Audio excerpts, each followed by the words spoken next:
새날을 선물로 주심을 감사드립니다. 오늘도 저희들이 가는 곳마다 만나는 사람마다 주님의 향기를 풍길 수 있도록 도와주시옵소서. 우리의 영혼에 주님의 영과 생명이 흘러 넘치게 하여 주시고, 날마다 주님이 주는 지혜와 능력과 사랑으로 하루의 기적의 삶을 살아갈 수 있도록 인도하여 주옵소서. 이 아침도 우리의 눈을 열어 주의 법의 기이함을 보게 하여 주시고, 날마다 성령이 충만함으로 승리하는 삶을 살게 하여 주시고, 우리의 믿음과 우리의 소망과 우리의 사랑이 날마다 성숙할 수 있도록 인도하여 주옵소서. 예수님 이름으로 기도드립니다. 아멘. 오늘 말씀 에레미야서 9장입니다. 17절에서 26절까지입니다. 에레미야서 9장 17절에서 26절입니다.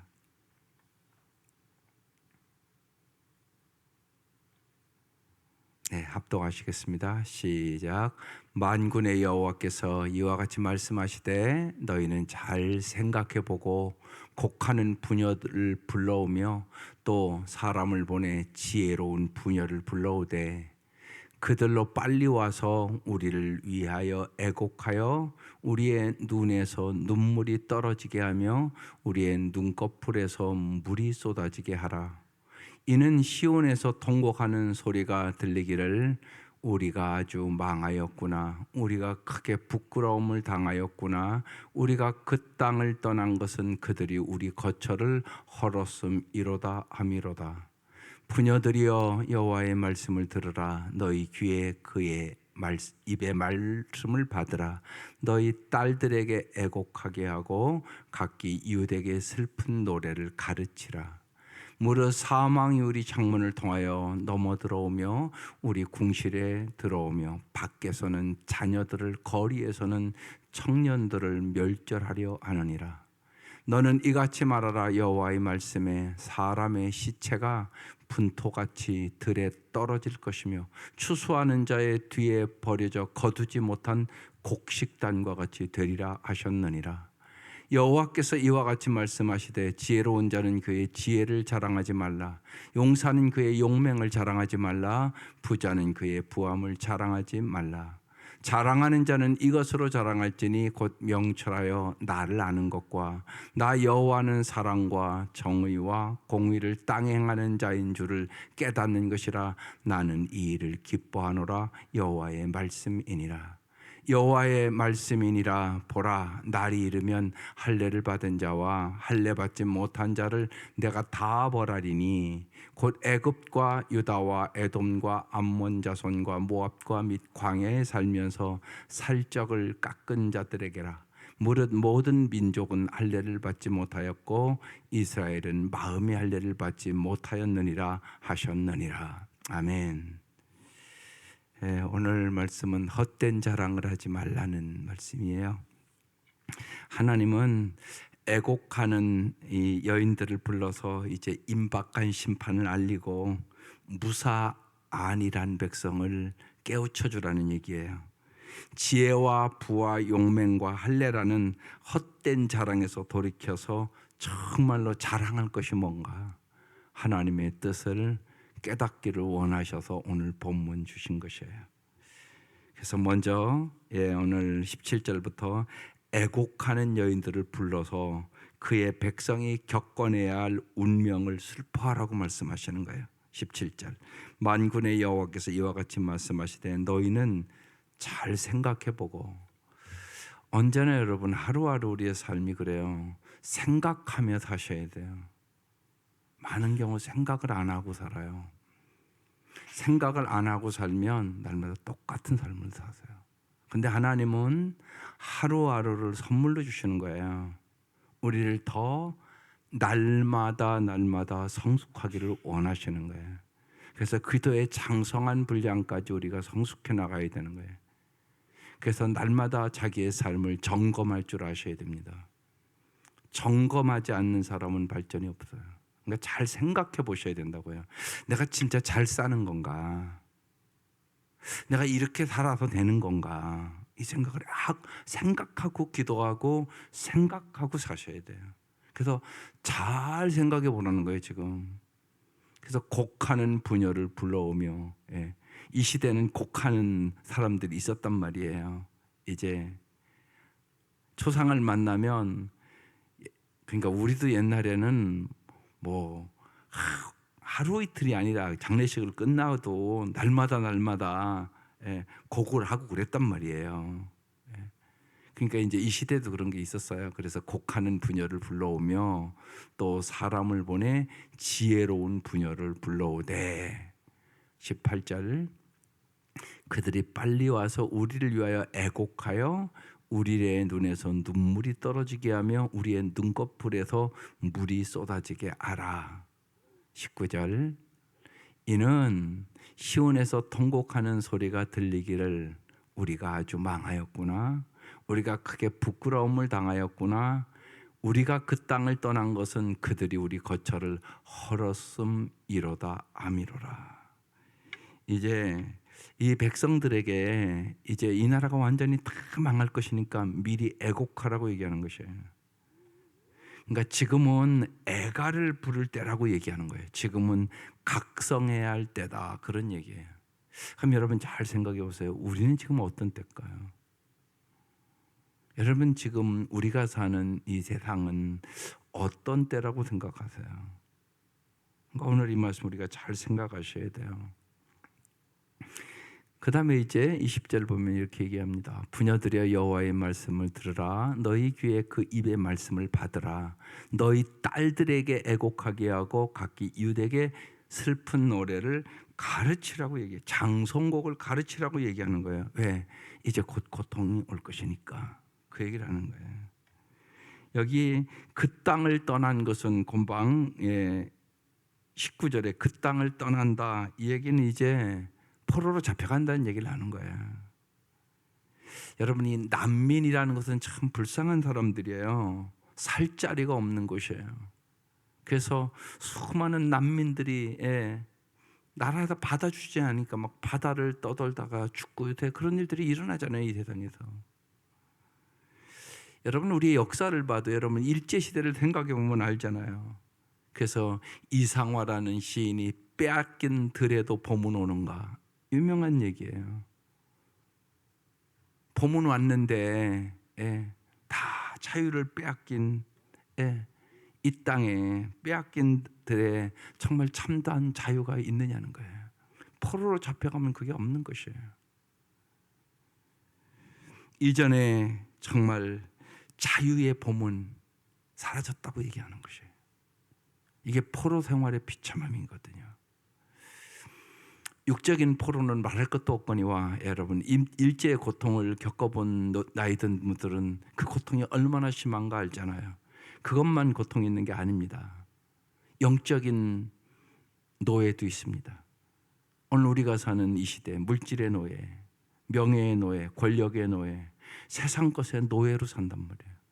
그래서 자유가 없는 거죠. 여러분 꼭 잊지 마셔야 됩니다. 신앙생활의 참된 목적은 자유예요. 진리를 알지니 진리가 너희를 자유케 하리라. 뭐에 묶여 사십니까, 여러분? 예수를 진짜 알면 자유하다는 얘기입니다. 내가 아직 자유하지 않고 세상 것에, 세상 사람들의 말에, 세상 것에 묶여 있으면 당신은 아직 예수를 잘 모르는 사람입니다. 예수는 자유를 주러 왔단 말이에요. 진리를 알지니, 예수를 알지니 진리가 너희를 자유케 하리라.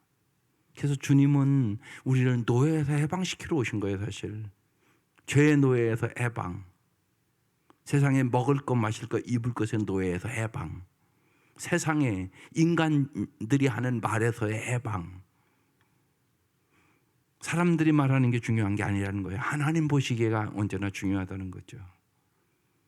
그래서 주님은 진정한 참다운 자유를 주기 위해서 우리의 삶을 회복시키기 위하여 오신 것이에요. 그런데 이들이 우상을 숭배하고 세상 것의 노예가 돼서 이제는 진짜 바벨론 포로로 잡혀가는 아주 비참한 이제 시간이 왔다는 것이에요. 그래서 애곡하라, 지금 그렇게 얘기하는 거예요. 그래서 이제 이스라엘의 심판이 임하는 날 민간은 물론이고 왕궁까지 다 짓밟힐 것이라고 21절부터 참혹한 심판을 얘기하는 거예요. 무릇 사망이 우리 창문을 통하여 넘어들어오며, 사망이 넘어들어왔어요. 우리 궁실에 들어오며 밖에서는 자녀들을, 거리에는 청년들을 멸절하려 하느니라. 그래서 특별히 자녀들을 위하여, 청년들을 위하여 요새 기도하라고 자꾸 얘기를 하는 거예요. 사망이 넘어 들어오지 못하도록. 사망이 넘어 들어온다니까요, 지금요. 여러분, 이태원 참사 계속 요새 얘기를 하잖아요. 많은 청년들 거기가 죽었단 말이에요. 보고도 아직도 깨닫지를 못하고, 보고도 내일이 아니라고 생각을 하고 있고, 우리가 지금 이런 형편이란 말이에요. 아주 무감각해졌어요, 사람들이요. 이 시대 사람들도 똑같았거든요. 사망이 지금 창문을 넘어 들어오고 있다는 거예요. 이제 궁궐까지 들어온다는 거예요. 밖에서는 자녀들을, 거리에서는 청년들을 멸절하려 하느니라. 너는 이같이 말하라. 여호와의 말씀에 사람의 시체가 분토가지 들에 떨어질 것이며 추수하는 자의 뒤에 버려져 거두지 못한 곡식 땅같이 되리라 하셨느니라. 시체가 온 땅에 널려 있다는 얘기예요. 지금 전쟁이 나고, 여러분, 그러면 시체가 널려 있잖아요. 여러분, 텔레비를 통하여 우크라이나 보면 알잖아요. 시체가 널려 있잖아요. 우리가 그걸 지금 보고 있잖아요. 세상에 수많은 전쟁이 여기저기서 일어나니까 죽음이 온다고 지금 얘기를 하고 있는 것이에요. 23절, 그래서 이제 심판의 날에는 세상에 우리가 추구했던 지혜도 부도 명예도 자랑거리가 못 된다고 얘기하는 거예요. 23절, 여호와께서 이와 같이 말씀하시되 지혜로운 자는 그의 지혜를 자랑하지 말라. 너희들이 그 지혜로 세상을 이길 수가 없다는 것이에요. 이 지금 다가오는 이것을 이길 수가 없다는 거예요. 여러분 보세요. 뭐 지혜가 있고 뭐 많이 건설하고 그러는데, 오송 그런 거 하나도 해결을 못 하잖아요. 다 책임 공방만 하고, 인간들이 하는 행동을 보면 기가 막히잖아요. 여러분 자식이 거기서 죽었다고 한번 생각을 해보세요. 하는 짓들이. 그러니까 아무리 인간이 지혜가 있어도 저 작은 사건 하나를 아름답게 처리도 못하고, 그리고 할 능력도 없고, 그래서 지혜 자랑하지 말라는 것이에요. 용사는 힘을 얘기하는 거예요. 그 용맹을 자랑하지 말라. 니들의 힘으로 재앙이 닥치면 아무것도 할 수 있는 게 없다는 것이에요. 그 다음에 부자는 그의 부함을 자랑하지 말라. 돈으로 해결 안 된다는 거예요. 그렇잖아요, 여러분. 돈으로 해결됩니까? 자식이 죽었는데 돈으로 해결되냐고요. 돈 많이 준다고 해결되는 문제입니까, 그게? 그러니까 지혜와 용맹과 부함을 자랑하지 말라는 거예요. 그런데 끊임없이 그걸 자랑하려고 그래요. 뭘 자랑해야 될까요? 오늘 말씀이 핵심 말씀이에요. 이런 거 자랑하지 말고 25절, 24절, 이게 오늘 핵심이에요. 같이 읽겠습니다. 시작. 자랑하는 자는 이것으로 자랑할지니 곧 명철하여 나를 아는 것과, 여기 나를 안다는 거, 하나님을 아는 것, 이거 조금 깊은 얘기입니다. 하나님의 마음을 아는 것을 얘기하는 거예요. 하나님의 마음을 아는 것, 하나님의 마음을 아는 것을 자랑하라고 얘기하는 거예요.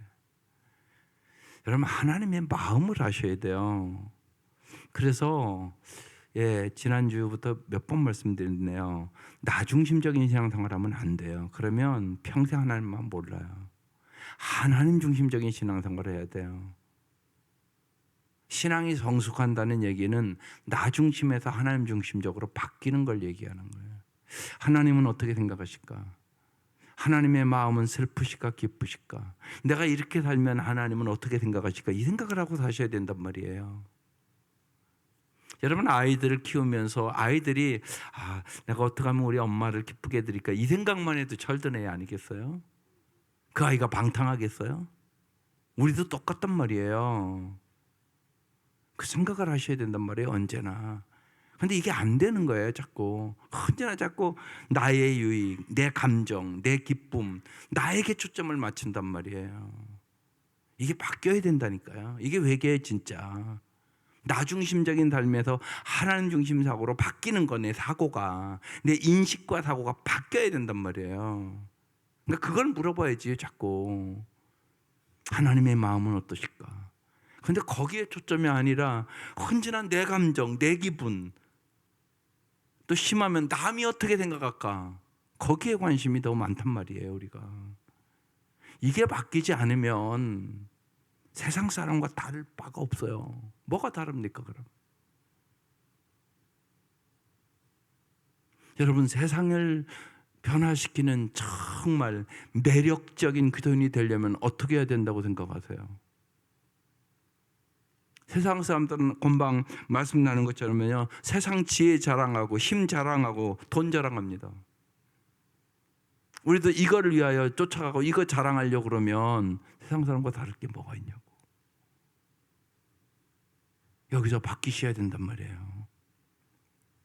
매력적인 그리스도인이 되려면 반드시 오늘 이 시대에 세상 사람들이 참 예수 믿는 사람 다르다. 어떻게 해야 다르겠어요? 희생하고 손해봐야 다릅니다. 이기적이고 자기중심적이고 돈에 관련이 되면 자기 이익 따지고 그러면 세상 사람들이 보기에 예수 믿는 사람이 뭐가 다릅니까? 반드시 여러분 잊지 마셔야 됩니다. 내가 희생하고 손해봐야 세상 사람들이 아 예수 믿는 사람들이랑 다르구나 이렇게 얘기한단 말이에요. 이건 분명한 것입니다. 이게 안 변하면 세상 변화시킬 수 없습니다. 그래서 뭘 알아야 된다고요? 하나님의 마음을 아셔야 되는 것입니다. 하나님은요 언제나 고통과 괴로움과 아픔이 있는 곳에 하나님의 마음이 가 있습니다. 하나님의 마음에 가는 곳에 내 마음이 가야 된다고 찬송은 다 한단 말이에요. 우리가요. 거기에 가야 됩니다. 우리가 언제나 그들을 위하여 애통하고 기도하고 아파하고 그래야 되는 것이에요. 그래야 세상 사람들이 아 참 기도인들의 삶은 아름답구나. 저게 바르게 사는 거지. 이걸 보여줘야만 매력적인 기도인이 돼야만 전도됩니다. 그렇지 않으면 여러분 평생 살아도 전도 한 명도 못할 수 있습니다. 내가 전도 한 명도 못한다는 것은 깊이 보면 내가 이웃을 위하여 전혀 손해보지 않고 희생하지 않는다는 얘기입니다. 희생하고 여러분 정말 손해를 보면 전도가 안 된다고요? 아니요, 됩니다. 그러나 이기적이고 자기중심적이고 자기밖에 모르는 사람을 보고 누가 예수 믿고 싶어 합니까? 이게 오늘 우리의 현실입니다. 반드시 그렇습니다. 여러분이 손해보고 희생해야 전도됩니다. 평생 신앙생활을 했는데 나 때문에 전도받은 사람이 한 사람도 없다? 이건 문제 있습니다. 여러분 잘 생각하셔야 됩니다. 나만 위해서 살았다는 얘기입니다. 쉬운 얘기로. 그건 가치 있고 보람 있는 삶이 아닙니다. 예수님이 그렇게 사신 적이 없기 때문에 그렇습니다. 그래서 반드시 여러분 전도해 보면 압니다.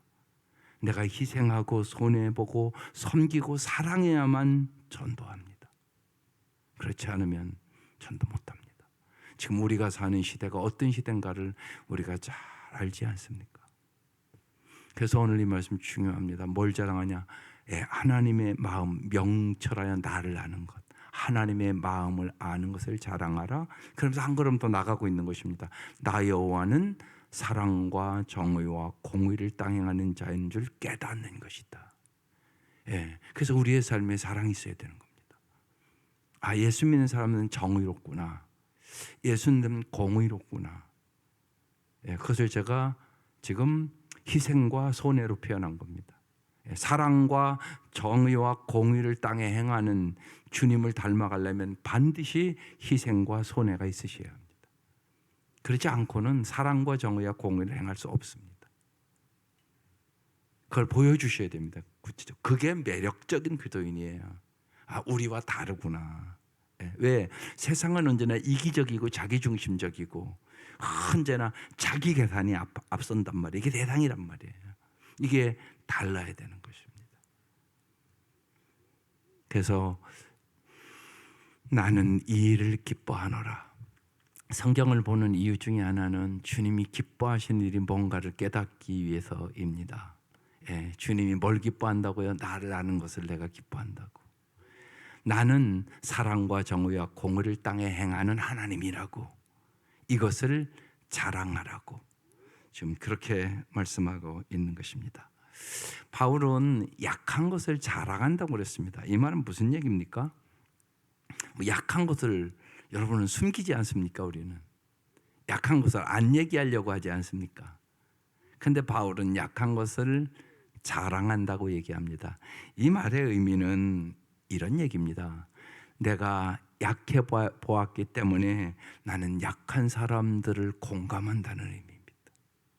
이게 중요합니다. 크리스찬들은 언제나 그 생각을 하셔야 됩니다. 내가 부족하고 약한 거 다 있습니다. 그래서 하나님을 더 의지해야 되지 않겠습니까? 그때 약한 자를 강하게 하시는 주님을 경험하게 됩니다. 세상에는 약한 자들이 참 많습니다. 그 약한 자들의 마음을 공감하고 정말로 예수 그리스도를 전함으로 예수님과 함께 그 약함을 이길 수 있는 비결을 가르쳐 주는 게 전도입니다. 약할 때 강하게 하시는 우리 하나님. 그래서 사도 바울은 약한 것을 자랑한다고 얘기하는 겁니다. 내가 약해 보니까, 내가 평생 동안 가시로 찌르면 같은 병마를 살아보니까 정말로 아픈 자들의 마음을 안다고, 힘든 자들의 마음을 안다고 그 얘기하고 있는 것입니다. 우리가 이 땅에서 여러 가지 고난과 어려움을 당합니다. 그때마다 우리는 생각하셔야 됩니다. 이 일들을 통하여 약하고 고통당하고 아픈 사람들과 내가 공감할 수 있는 영적인 역량이 커지셔야 되는 것이에요. 그렇지 않으면 자기 한탄, 자기 비판, 자학하다가 인생 끝납니다. 언제까지 그렇게 살 것입니까? 내 약점 때문에 좌절하고 낙심하고 절망하고 언제까지 그렇게 살 것입니까? 그렇게 사서는 안 됩니다. 약함을 자랑할 줄 아셔야 됩니다. 그래야 우리가 정말 다른 사람과 함께 인생에 약함도 있고 재앙도 있고 아픔도 있습니다. 우리에게 그 아픔을 이길 수 있는 능력의 사람이 되는 거예요. 사도 바울은 그 얘기를 하고 있는 것입니다. 그래서 하나님의 시선이 있는 곳을 바라보고 돌보겠다고 얘기하는 것입니다. 그것이 사랑, 정의, 공의를 땅에 행하는 것입니다. 그래서 사랑과 공의, 정의와 공의를 땅에 행하는 자인 줄 깨닫는 것, 너희들은 이것을 자랑하는 것이다. 그렇게 얘기하고 있는 것입니다. 이때 하나님의 나라가 확장되는 것이에요. 우리는 하나님의 나라의 확장을 위하여 부름받은 자들이에요. 이게 그리스도인의 사명입니다. 이게 교회의 사명입니다. 우리 때문에 행복한 사람들이 많아져야 되는 것입니다. 우리를 복의 통로로 부른 거예요. 아브라함을 갈대아 우르에서 부르고 말씀하시잖아요. 창세기 12장에 내가 너를 복의 통로로 삼아주겠다고. 우리도 그렇게 부름받은 거예요. 그래서 우리의 삶에 사랑이 있어야, 우리의 삶에 정의가 있어야, 우리의 삶에 공의가 있어야 하나님의 나라가 확장될 수 있는 것입니다. 나는 이 일을 기뻐하노라 여호와의 말씀이니라. 날마다 하나님, 오늘 하루도 하나님을 기쁘시게 하는 하루가 되게 하여 주옵소서. 간절히 기도하고 주님과 함께 동행하는 하루 되시기를 주의 이름으로 축원합니다.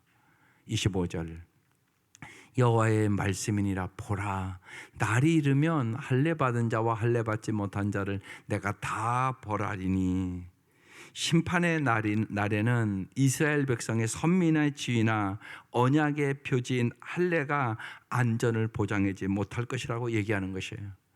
쉬운 얘기로 마음의 변화가 없이 몸만 예배당을 오는 신앙이 우리를 지켜주지 못한다고 얘기하는 것이에요. 지금 그러니까 우리에게는 조금 이게 가슴을 찌르는 말씀이에요. 26절 곧 애굽과 유다와 에돔과 암몬 자손과 모압과 및 광야에 살면서 살적을 깎은 자들에게라. 무릇 모든 민족은 할례를 받지 못하였고, 이방인들, 우리는 할례 안 받았잖아요. 이스라엘 백성들은 할례를 받았단 말이에요. 그런데 무슨 할례를 못 받았다고요? 마음의 할례를 받지 못하셨다고. 쉬운 얘기로 마음의 변화는 없이 오늘 우리에게는 몸만 예배당 왔다 갔다 한다는 얘기예요. 그래서 로마서 12장 2절 말씀이 중요해요. 너희는 이 세대를 본받지 말고 마음의 변화를 받아 하나님의 선하시고 기뻐하시고 의로운 뜻을 분별해서 살아라. 그렇게 말씀하고 있는 것이에요. 아주 중요하죠. 예. 너무나 여러분, 우리의 삶이 마음의 변화 없이 예배당에만 오고 가는 우리의 신앙이 아니었나 깊이 돌아봐야 하는 시간들이에요. 우리가 코로나 사태를 우리가 이제 넘어가면서 다시 한번 우리의 삶에 이 에레미야 말씀을 주시는 이유가 있는 것이에요. 예, 정말 우리의 여러 가지를 점검해 볼 필요가 있다는 얘기죠. 우리의 신앙이 바른 신앙이었나? 내가 바른 가치관과 세계관을 가지고 살아가고 있는 것인가? 정말 우리는 그도인답게 복음에 합당한 삶을 살아가는 것인가? 그렇지 않으면 너무나 종교 생활만 열심히 한 건 아닌지, 이런 것들을 다시금 돌아보고 정말 마음의 할례를 받아야 하는 시간들이에요. 우리의 마음이 변화해야 돼요. 내 마음이. 예, 여러분은 정말 오늘 이 아침 뭘 자랑하기를 원하세요? 자식들 잘 되면 자랑하죠. 자랑하고 싶죠.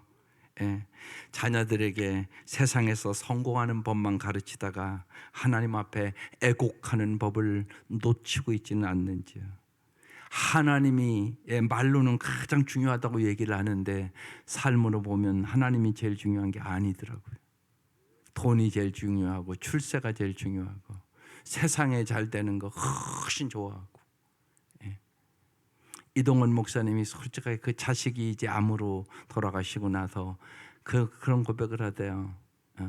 내가 그렇게 수없이 설교하고 그랬는데 실제로 내 마음 속에는 자식이 미국 가서 공부 잘하고 변호사가 되고 출세하고 좋은 대학 들어가서 세상의 스펙을 더 자랑하고 있었던 나였다고 그 얘기 하시더라고요.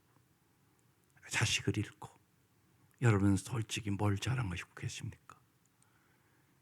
우리가 진실되게 내 마음을 짚어보셔야 돼요. 요즘 여러분 진짜 자식이 하나님을 아는 것을 자랑합니까?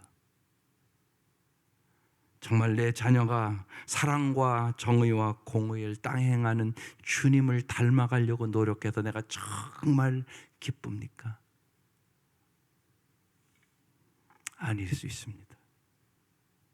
하나님 없는 성공과 번영은 여러분 동경의 대상이 아니라 애곡의 대상이라고 오늘 말씀하고 있는 것이에요. 순식간에 그런 것들이 아무런 의미가 없어질 수 있다는 사실을 너희들 잊지 말라고. 그래서 정말 이 아침 마음 깊이 하나님, 정말 여러분이 내 자녀가 하나님을 잘 알게 해주십시오.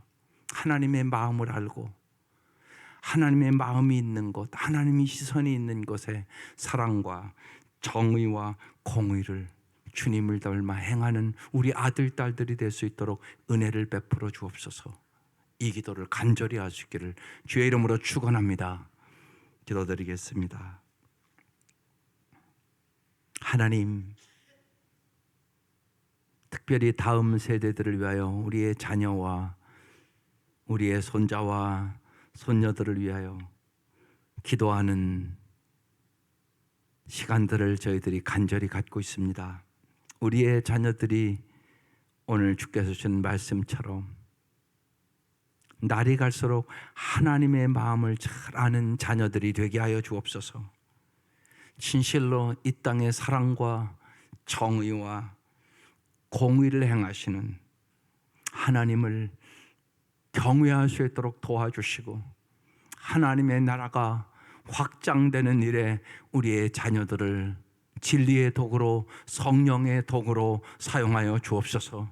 하나님, 우리의 기도가 진실로 바뀌게 하여 주옵소서. 세상의 지혜와 세상의 힘과 세상의 권력과 세상의 부를 자랑하지 않도록 도와주시고 진실로 십자가 외에는 자랑할 것이 없음을 깨닫게 하여 주시고, 진실로 하나님 우리의 자녀들이 예수를 잘 믿어서 내가 너무 기쁘다고, 정말로 하나님의 말씀대로 살려고 노력해서 내가 너무나 감사하다고 주님 앞에 감사와 찬송과 영광을 돌릴 수 있도록 은혜를 베풀어 주시옵소서. 하나님 귀한 예물 드립니다. 간절한 기도의 제목을 올려드립니다. 주님 받아주시고, 주님 역사하여 주시고, 정말로 너희가 악할지라도 자식에게 좋은 것을 줄 줄 알거든 하늘에 계신 너희 아버지께서 구하는 자에게 좋은 것을 주시지 않겠느냐고 말씀하셨사오니, 그 말씀을 믿고 간절히 기도할 때 하나님 구하는 것이나 생각하는 것에 넘치도록 채워주시는 주님을 경험케 하여 주시고, 주 앞에 감사와 찬송과 영광을 돌릴 수 있도록 은혜 위에 은혜를 부어 주옵소서. 예수님의 이름으로 간절히 기도드리옵나이다. 아멘.